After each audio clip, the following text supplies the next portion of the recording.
Welcome back to the kickoff. It's me and the lads, and England are in the Euro 2024 final. Get in there. Joey, I'm going straight to you, mate. How are you feeling aside from being extremely hungover? Aside from being hungover, it's hard to gather my thoughts, but I said we'd be here. I said before a ball was kicked that I felt that England would be in the final. I thought we had enough know-how to get us there. And despite it probably being a good time for me to really give myself plaudits, I don't think that I envisioned our path being this way. Like, there's a few sort of ironies that if England were to win this tournament, right, we'll have done it in the most unconventional way. We'll probably have the top goal scorer of the tournament, having had a stinker. On paper, you would say that Bellingham's been our hero somewhat in this tournament, but actually, if you've watched it, you probably see he's had one good 90 minutes, and then he's been really important in big moments. We've got a goalie that doesn't play out from the back. We've got a manager that comes in for criticism 24/7, and we've only won 2 games in 90 minutes. But either way, we're in the final. So listen, we're in the final, and mate, I know there's still questions around this team, but look around. Who's looked good apart from Spain? Honestly, who's had a good tournament apart from Spain? How good did the Netherlands look last night? Did they look like a great team? Did they do anything that Slovakia didn't do to us? I thought the Swiss looked better. You can see why this is their first semi-final in 16 years or whatever. Like, it showed they didn't look ready for the moment. And even when they came back in the second half and were on top, and I felt like we were sort of losing our grip on the game.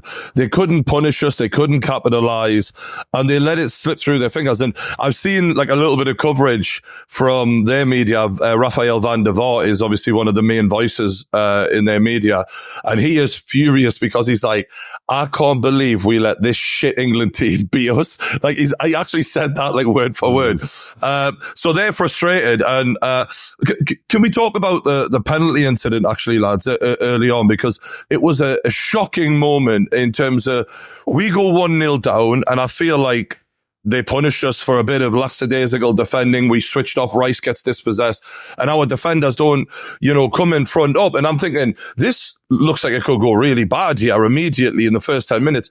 That penalty, did anyone think it was a penalty?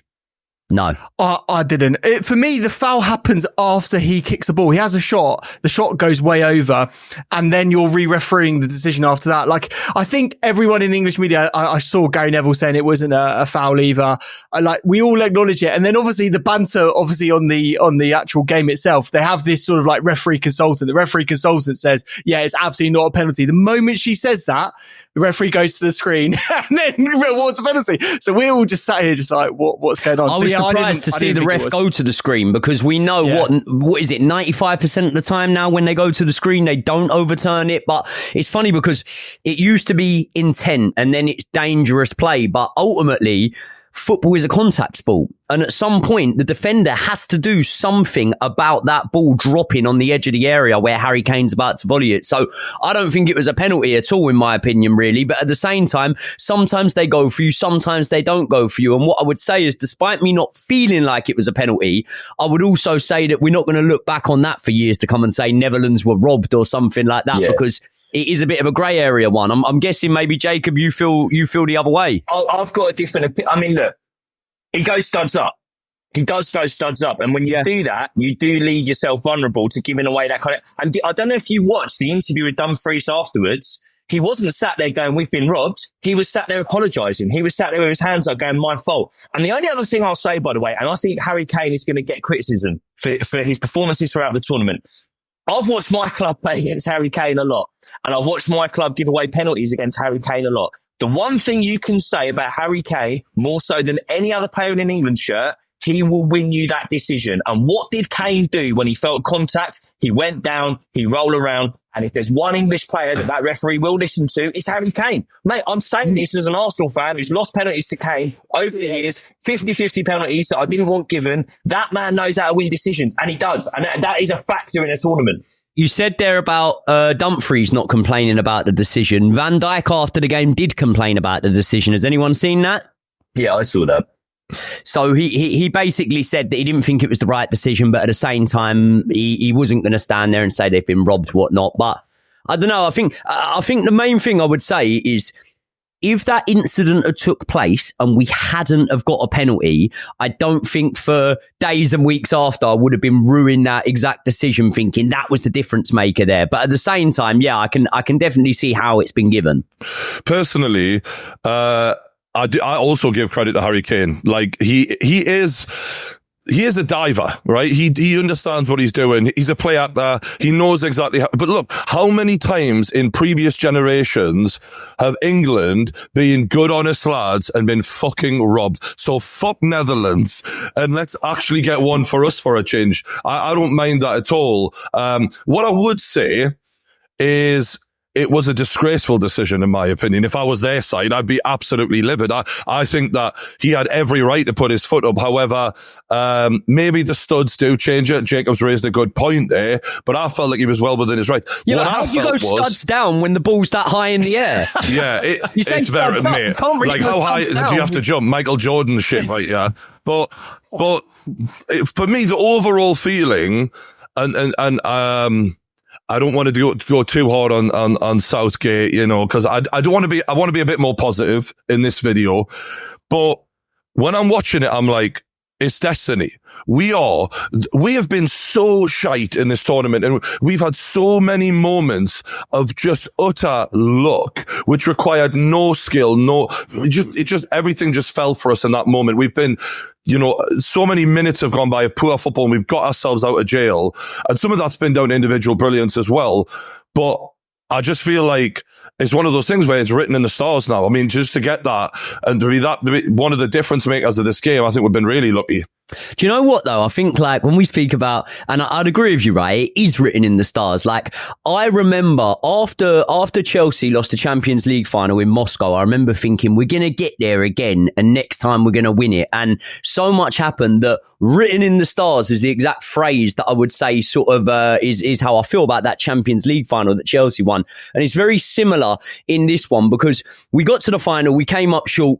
Ultimately, we lost to the better team probably on the night in Italy. But there was no part of me after that one that came away thinking, oh, well, that was our chance. That was our chance. You know, we're never going to get back there again. And we speak about Southgate there. When you look at Southgate, right, England have now won 2 more knockout games during the tenure of Gareth Southgate than we did every single manager that had ever managed England combined since we won the World Cup. So since what? The tournament following 66, when we have won, then no manager has ever won the amount of knockout games that Gareth Southgate had. Before Southgate, we'd never won a Euro knockout game on foreign soil. Now we've done that a few times under Gareth Southgate. And, you know, also, like, when we used to step up in the levels, right? I'm not saying that on the scoreline, some of these games might have been tighter.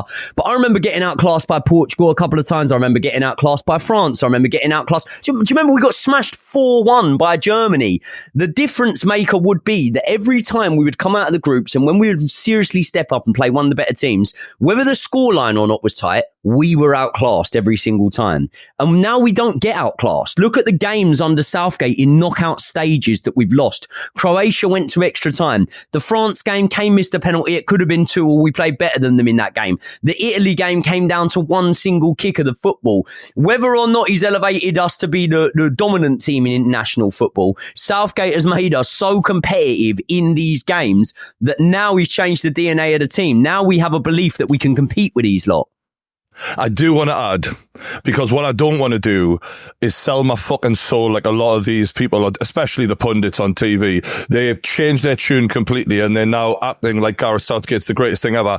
I think, and while every stat Joey has said there is correct, I think that one of the critical major factors in the difference of Gareth Southgate and all the other managers before him is the level of talent he has in his team and the level of competition he's playing against. What's happened in the last 10 years as England footballers' talent has gone up and the competition has gone significantly down. And I think not only is Gareth Southgate very fortunate to get the job in the first place, he's very fortunate in the era he has got the job as well. But Josh, you haven't said anything yet. What are you thinking, bro? How are you feeling after last night? I'm finding it difficult because I do think that Southgate has let us down in earlier parts of this tournament. And let's be honest, we were seconds away from going out to a very poor team, in the round of 16. So I think you've always got to countenance everything that all the praise that we're about to lay on Southgate with that. And the way that I look at Southgate's tenure is I almost look at the failures as much as the successes. You have to analyze all of these things. I have to say though, to give him some props in this game, I think he has learned through every single game that we've had in this tournament, and I think he's adjusted the tactical setup accordingly. You look at the position of Foden, for example, he was more central in that game yesterday, and it actually unlocked him, and he looked so much better. Here's the post with a wonder strike, got a ball cleared off the line. That was the Foden that we expect to see from Man City, didn't we? And Southgate, to his credit, has learned that he wasn't fit on the left hand side, switched his position with Bellingham, and actually Bellingham looked a bit anonymous for me on the left hand side. I don't know what you guys thought about that. Like, he didn't really add that much to it. But then also, so in a sense, he sacrificed one for the other, which is what we were suggesting, by the way, pre-tournament might need to be done. So when we're talking about Southgate learning, better late than never, but equally, have we lost Bellingham in doing that as much? Yeah, I think you absolutely have. I think you have, and he was ineffectual. Really, I didn't really see him get in the game at all. Really, I think that's harsh, boys. I don't think that you can say that Bellingham being ineffectual is coming down to the way that Southgate's coaching him or positionally where he's putting him. I think that the proof's in the pudding, isn't it? We let him play centre forward for the first few games, and yes, there's not one part of me that's going to be ungrateful for Bellingham's contribution, but at the same time, what we can say is in this tournament, we haven't seen the Bellingham that we were seeing at the start of the season for Real Madrid, or at least up until the latter stages for Real Madrid. I think he is suffering a bit of burnout here. And I think that you could flip it from a glass half full perspective and say, okay, well, he's still got him on the pitch able to contribute in those big moments, but he might not be running the game like he was earlier on in the season. On Bellingham, would you drop him for Cole Palmer in the next game? No. Listen, mate, I agree with Joey on this. I think what we've learned over the course of this tournament is if you want someone who's going to orchestrate an attack, have loads of touches of the ball, combine with Saka, combine with other players, that's maybe Foden more than it is Bellingham at the moment. The one thing I will say for Bellingham, there was a lot of times that he got the ball near the touchline, in the corner, and he lost it a few times, but he kept it a lot as well. We could use him as someone to hold the ball up a little bit in ways we couldn't with Foden. And I think what we've learned about Bellingham over the course of this tournament, he's a big moment player. It doesn't matter if he's playing 200 passes. You just want him on the pitch, because if you need a moment, you need Bellingham in the box. And if we're building up on the right-hand side with Saka, with Foden, and it means that Bellingham can get in the box, that's something we can aim at. I wouldn't be changing this now. I agree with John. Okay. I think we've learned over the course of this tournament, actually, bring Foden inside a bit, let Bellingham play on the outside a little bit. And I think the other big change we haven't really spoken about yet, Luke Shaw on at half time, thank God. How good does it look having a left-footed player on the left-hand side who wants to go outside of people? That changes England team completely. That's the change. That's the change that I think is probably going to be most vital for us in this final. Just saying to Luke Shaw, how many minutes do you think you can give me? Because we need you on that pitch. And obviously, I think that that's one thing we have to acknowledge, and you've just done so there, Jacob, is that was a proactive decision. That wasn't being too reactive. He got Luke Shaw on as early as I feel like Southgate can possibly. Was that the first one though, Joey? Putting him on the pitch. Was that the first one in the entire tournament where he's been proactive? Not really. I mean, you can look at some of his time. You might say proactive, but I think you're harsh to say that this is the first time that Gareth Southgate's got his subs right in the tournament. But by proactive, what you're suggesting, Josh, I'm assuming, is ahead of the game, being desperate, last ditch, and oh my God, we need to win this now. Yeah. That's the first sub that's really been effective much earlier on in the game, and one that we think impacted the way the game went. I have a theory that Gareth Southgate's setup is as simple as this. We want to keep the game as tight as possible so we can win the game in the last few minutes. And there's a plan A and there's a plan B. The plan A is keep the ball, don't do anything too wild. We're just going to play our way, play the football around, wear them down, make them tired, and then we'll punish them in the final few minutes. Now, what we've seen thus far is if that doesn't work, there's immediately a plan B where we actually go and play football. Now, my point that I want to see from Southgate sometimes, and maybe this is, what the hell are we talking about? But if he actually went and played football from the start, do you not think we'd win games like 2 or 3-0? Like, do you not think we could be a couple of goals up at half time? Like, I definitely think we could have been way more offensive throughout this whole tournament, and that we haven't showed anywhere near the level of football we can't play. And now, a word from our sponsors. Now, I get DMs all the time from men asking me, Bri, why can I not keep a woman? And I've got to be honest, I look at some of your profile pictures and I see the way that's groomed. God knows what down below is looking like. So if you want to get a bit of repeat business, and I mean that purely in a metaphorical sense, I hope no money's changing hands here, you got to make sure you're looking after yourself. And that's where Manscaped come in. Manscaped will have your balls shining so well, they'll look like a set of mirrors, right? Women will be looking at them doing their makeup in them, for Christ's sakes. And I know some of you lot are a bit worried about the idea of taking a trimmer to the ball sack, but trust me, this thing is unbelievable. NASA couldn't make something as good as this. So not only are you safe in taking this to the ball sack, but it's also very fast, very efficient. It's not something where it's like, oh, you have to clear an hour out your schedule just to trim your balls. This is brilliant. And there's 3 different trimmers you can choose from. There's the Lawnmower 3.0 Plus, the 4.0 Pro, and the 5.0 Ultra. And each trimmer is equipped with skin-safe technology, an LED spotlight, and unique features for different grooming needs. And they're waterproof, so you can hop in the shower and get everything done nice and clean, jump out, you're good to go. And if you're not sure which one to get, the 3.0 is like your basic trimmer where you can just get rid of everything and you're good to go. Or if you want the more advanced ones, the 4.0 and the 5.0 are worth a look. So if you're still showing up at date night unkept and not ready for action, step your game up, lads. Go to manscaped.com and use the code THEKICKOFF, all one word, all block capitals, THEKICKOFF, for 20% off and free shipping. Thanks to Manscaped for looking after us and looking after you lot. But for now, enjoy the video. One thing that did interest me, and I just want to get your opinion on this stat, lads, because stats can mean a lot of things and depends on how you interpret them, but I want to know how you guys interpret this.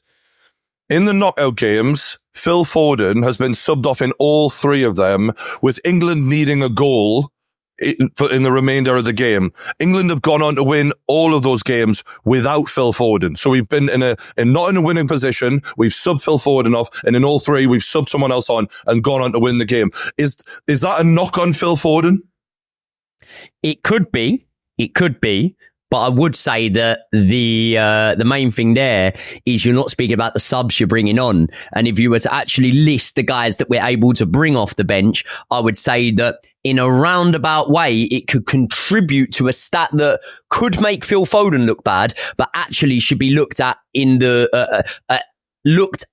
as the strength for depth we have coming off the bench and how good players we have coming off the bench. Yeah. My question could be then, is Gareth Southgate getting his subs right, or is he not starting the right people in the first place? And like Ollie Watkins, as I've been screaming for him all tournament, I said drop Kane after the first 2 games. He was horrible. He's been horrible since. And the minute Ollie Watkins comes on, he does more than Harry Kane has showed in most of this tournament outside of rolling around on the floor. So does that not expose Gareth Southgate for not starting the right team in the first place? Because we could have been out of sight in a lot of these games. We're playing teams that nowhere near the level of talent we have on our bench, let alone on our first team. You know, when you say about getting the subs right, though, right? Last night, it's the perfect sub, the best you could hope for. The guy you subbed on assisted the other guy you subbed on. But also, you go back to the Slovakia match, right? Ivan Toney's the one that comes on as a sub. Now, he sets up the goal. Who does he set up the goal for? Harry Kane. Yeah. The logical explanation in that match, and you might say, well, hold on, no, we're chasing the game, we need a goal, why would you sub Kane off? But logically, fit for fit wise, you would sub Ivan Toney onto the pitch for Harry Kane. That is what he's done a lot of the times. In that match, he didn't. He subs Ivan Toney on, leaves Harry Kane on the pitch, then Ivan Toney assists Harry Kane. So I do think you've got to, it can be very easy for us to go, well, these guys should have been on the pitch in the start. I do think you've got to look at the subs he's making and say, actually, more often than not now, they have proven to be decisive and they've proven to make an impact. And the other thing I'd add on to that as well, we might have looked back at previous games and said, does Foden deserve to start a semi-final against the Netherlands? I think he proved us all that he should have started that game last night. And I know he came off, and I know that when he came off, we got the final goal. But I think the thing you can underestimate sometimes with a player like Phil Foden is the work that he does off the ball. He plays in a Manchester City system where he knows where to stand to block passing lanes. He knows how to mark fullbacks. And I love Cole Palmer. I think Cole Palmer's brilliant, and I love what we've done in terms of getting Palmer on the pitch and having Saka on that side with him to create things. But one thing about Cole Palmer, I don't think he tracks in the way that Foden does yet. Not yet. He will do one day, but not yet. And I think Yeah. Go on, Josh. Sorry, Jacob. The one thing that I will say is that exactly what you've just described as Foden in terms of blocking passing lanes, that is exactly what Cole Palmer does. And Pochettino used him as a false nine quite often because he did that. Like often our number 9 would drop in and he would block off. So I actually think because they're so similar, they can't play in the same team. We're almost sort of saying the same point here. Foden has proven in this last game that he will start the final. And that means that Palmer will. What I would suggest is Cole Palmer. And I'm surprised to be saying this after the season Phil Foden has had, but what I'm talking about the tournament. I think Cole Palmer is more of a threat to the opposition right now than Phil Foden is. Yeah. And the fact that Phil Foden has he scored or assisted a goal yet in the whole tournament? No. Not 10 close. Zero. Exactly, zero. Yeah, and ultimately, if someone said to me, what is Phil Foden's game for Manchester City, aside from cutting off passes, which is secondary, it's scoring and assisting. And I'm just simply saying that I think Cole Palmer would do a better job of that. I've been beating the drum about Ollie Watkins, Cole Palmer, Anthony Gordon. I accept that's not how Gareth Southgate wants to be. He has his favourites and they are going to get the vast majority of the minutes. I just hope that in the final, we're not looking back at this going, if only he had given more players more time to prove themselves. Because he has the issue with the way Gareth Southgate makes these subs. He gives these players like Ollie Watkins, Ivan Toney, Palmer and Anthony Gordon especially such little minutes to prove him wrong. He gives you the junk minutes almost religiously so that even when you come on and make a difference, we all know, despite how unbelievable Ollie Watkins did for that goal, what he did in that moment was more impressive than anything Harry Kane has done in this whole fucking tournament. Harry Kane has been a shadow of himself. And yet we all know it doesn't matter. And do you know what? It should. It really should. And I don't know. I feel like it's a shame because I'm worried that we're finally playing the form team of the tournament and the players who are in form and who are sure. When Ollie Watkins came on that pitch, do you know what I thought, lads? I thought he must be playing like R9 Ronaldo in training to get a fucking chance in this game at this time because Gareth Southgate is so stubborn. For him to give you this chance, God knows what you've had to do. And that's frustrating for me.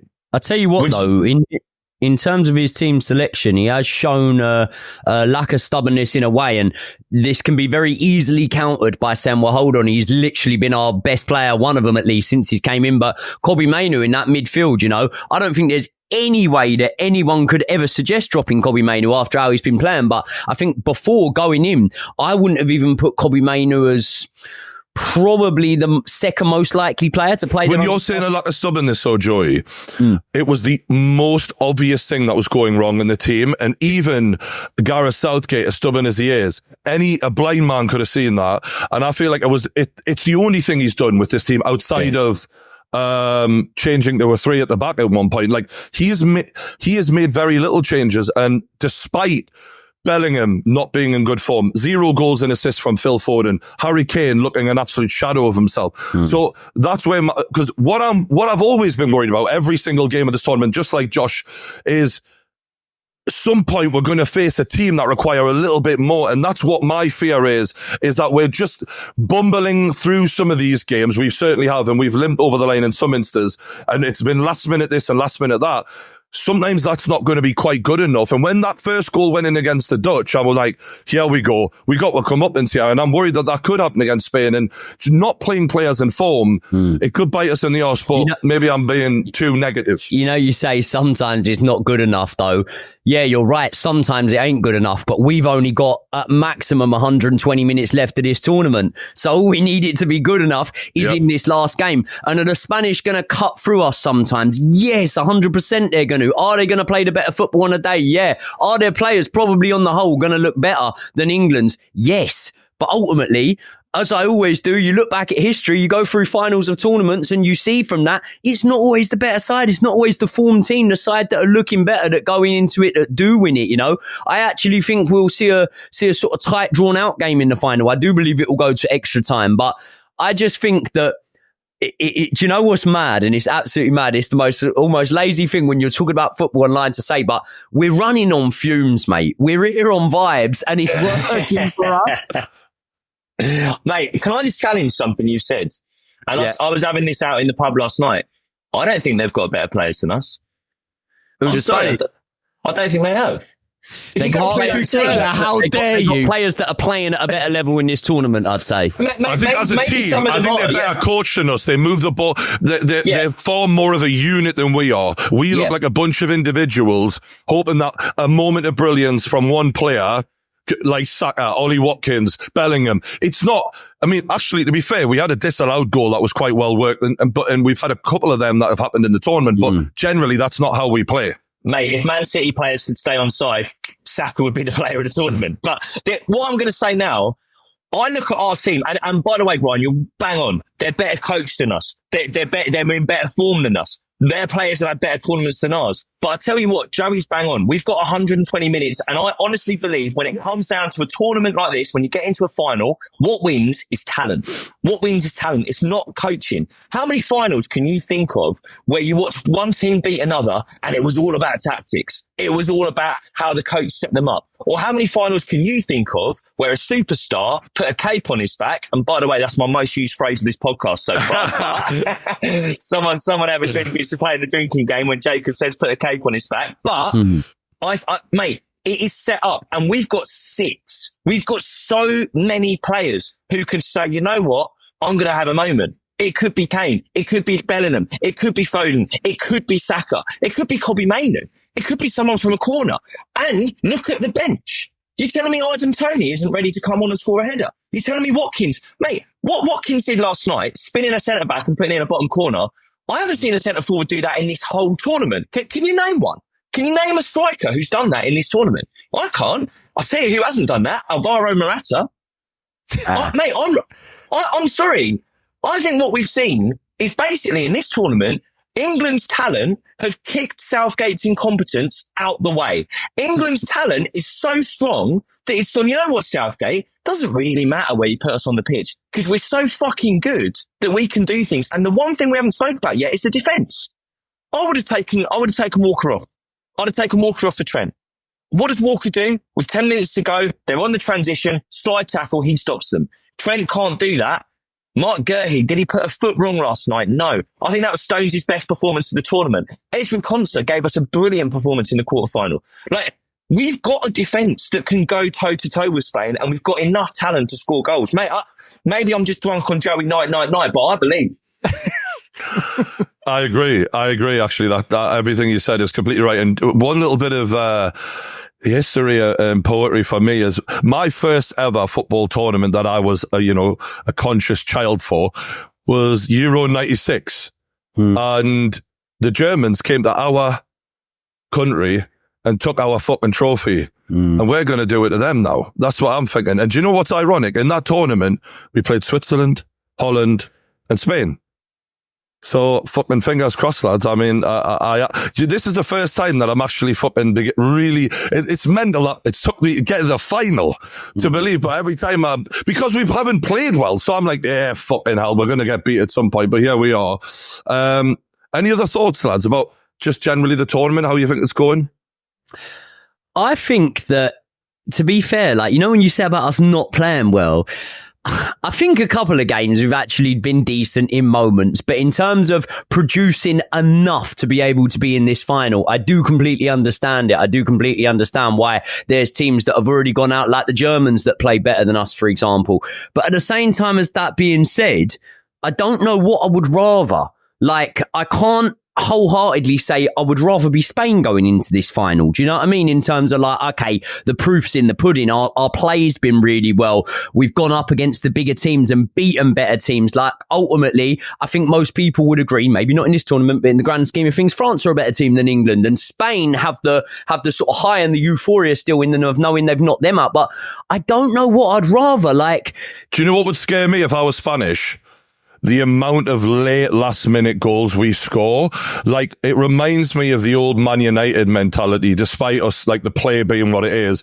The fact that this lot keep going to the bitter end is one thing I can't give Southgate credit for. I can't give the players credit for. Like, I don't think that there's anything lucky about that in a sense of they stay switched on.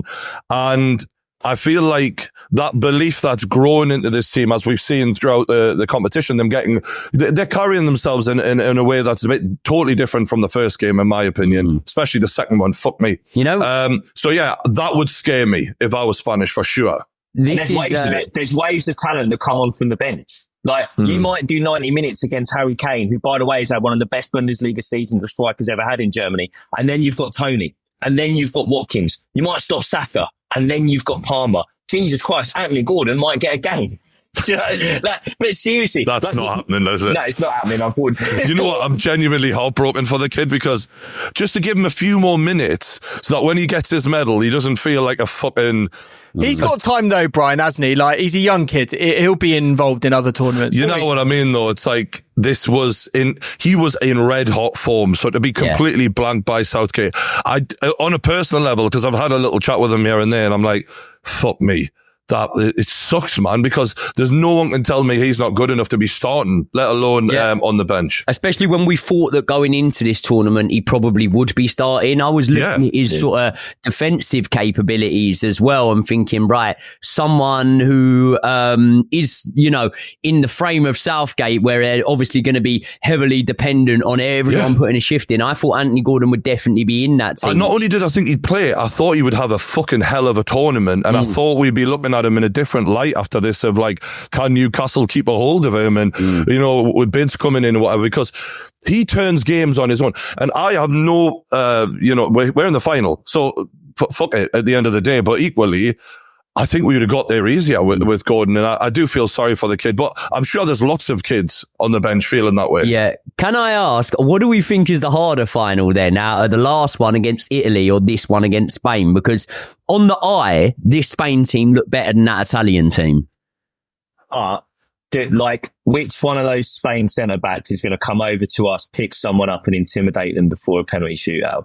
It comes back to what I'm saying in terms of experience of winning trophies and in terms of extreme talent. Like, don't get me wrong, they have incredible, like Nico Williams and Yamal are like, and I have to say, they look like one of the best international tournament teams I've seen in a very, very, very long time.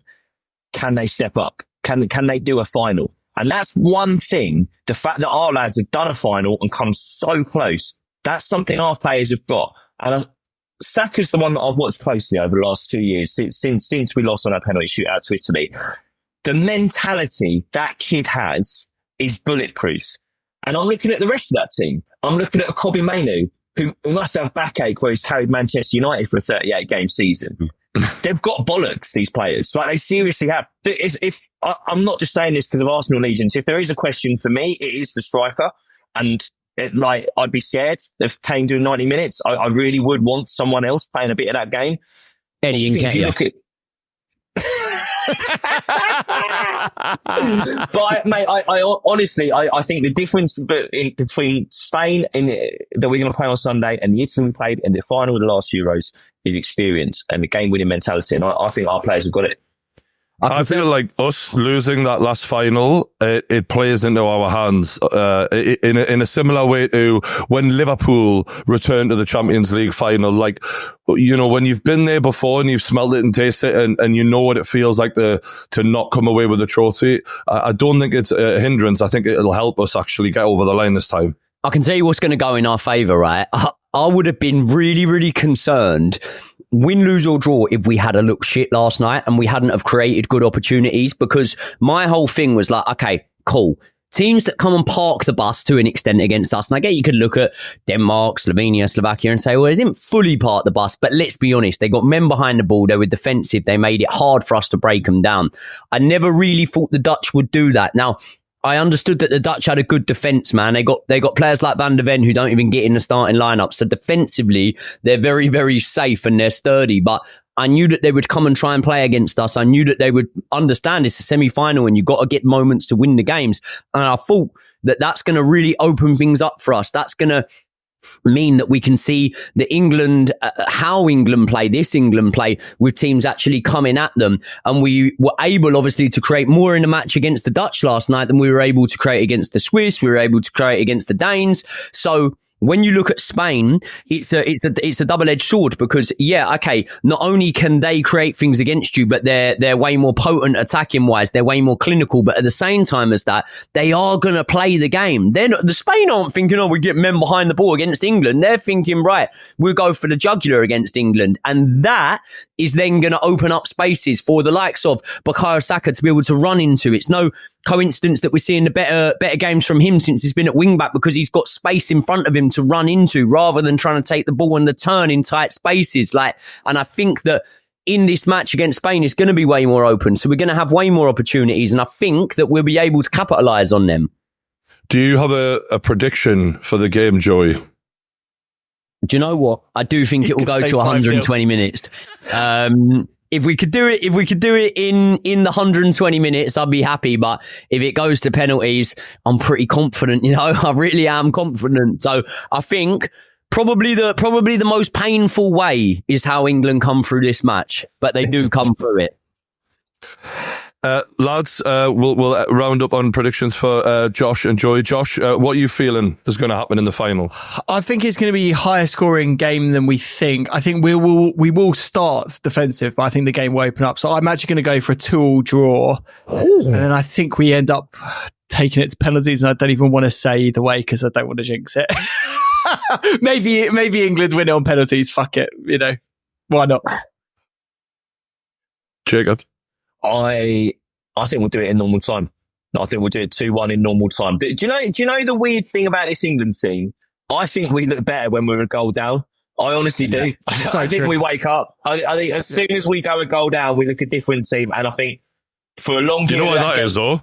That is because of Southgate, because he doesn't want to go for it unless he's got a gun to his head. Absolutely. Well, I think he doesn't want to go for it. I think we're a reactive rather than proactive team. I think our plan B is better than our plan A. And Joey was saying there about Saka playing right wing back. I'm sorry, that kid ain't playing right wing back. He's playing right wing.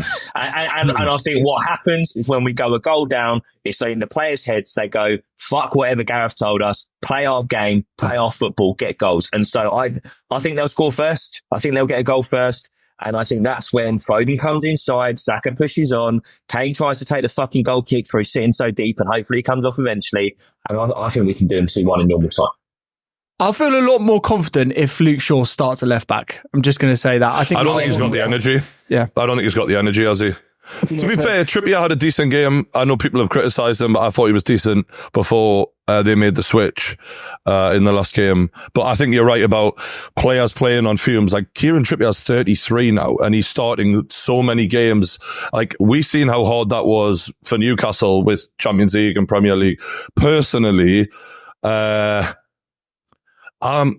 still worried at the way we're playing, and the fact that we are leaving it we're winning games in the way we are. It isn't convincing. And I think Spain are far more convincing. So it wouldn't be a shock to me if it unraveled in the way it could do because of Southgate, not because of the players. But I believe our players, man for man, have enough talent to get the job done. I'm just worried about how they settle, but I feel like we're going to do it. I do. I think Jacob makes a good point in that the level of talent we have is just, it's too strong, and the opposite, like as good as Spain have looked, this is not the Spain side we grew up watching. It's not the Germany side we grew up watching. It wasn't the France side we grew up watching. This is our time, and I believe we're going to get the job done. Do you know, when we look back on this in years to come, right, it doesn't feel like this because we're living through it and we're living through the ups and downs and all the disappointments, going out of tournaments when we think we shouldn't have, not stepping on the gas. But when we look back on this in years to come, we speak about this tournament, we will go, yeah, it was coming, wasn't it? It was coming. We don't feel like that in the moment. No, trust me though. Trust me, I know this. We don't feel like that in the moment because there's so many ups and downs and disappointments. But when we look back off the back of the 3 tournaments under Southgate, we will look back and go, yeah, it was coming. We were going to win one eventually. You know what's mental? I just want to put you in my shoes a little bit, lads, not to make it all about me, but... Newcastle haven't won a fucking cup for, God knows, 70 years.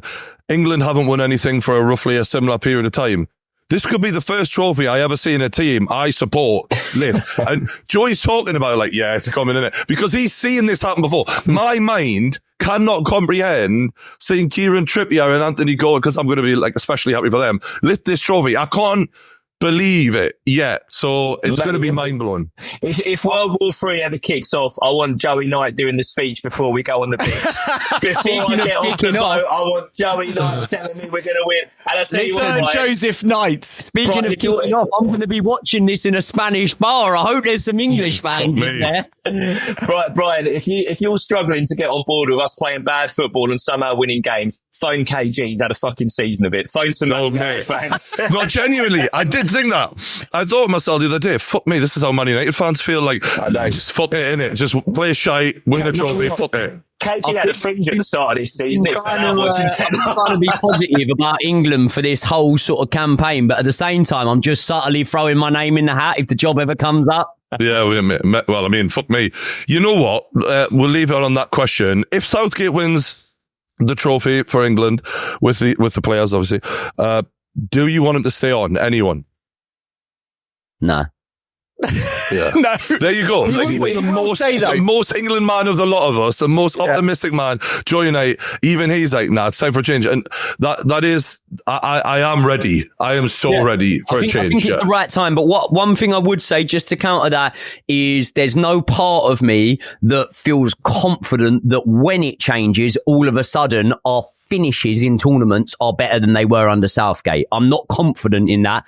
But I think almost just to shut everyone up, I'd be like, go on then. And Southgate will probably come back and manage us again after the next manager. Anyway, so we'll be all right. Yeah. All right, we'll leave it there, lads. Been a fantastic chat. We're looking forward to the final. Let us know what you thought in the comments below. Hit the like button. Thanks for subscribing to the Kickoff YouTube channel. And we'll see you on the next one.